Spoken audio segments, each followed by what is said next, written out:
જિલ્લા એલસીબીએ બગવાડા ટોલનાકા પાસેથી વિદેશી દારૂ ભરેલો ટેમ્પો ઝડપ્યો। ઇલેક્ટ્રિક સામાનની બિલની આડમાં લઈ જવાતો હતો દારૂનો જથ્થો। વલસાડ જિલ્લામાં પ્રોહિબિશનની પ્રવૃત્તિઓને નેસ્ત નાબૂદ કરવાની ઝુંબેશ હેઠળ એલસીબી પોલીસને મોટી સફળતા મળી છે।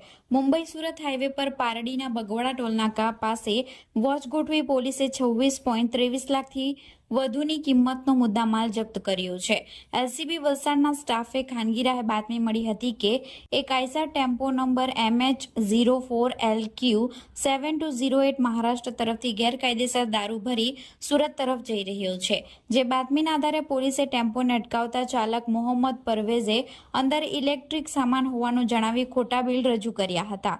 જો કે ઝીણવટભરી તપાસ કરતા અંદરથી વિદેશી દારૂની 8,904 બોટલ જેની કિંમત 16.18 લાખ મળી આવી હતી। પોલીસે 10 લાખનો ટેમ્પો દારૂનો જથ્થો અને મોબાઈલ મળી કુલ 26,23,272 રૂપિયાનો મુદ્દામાલ કબજે કર્યો છે।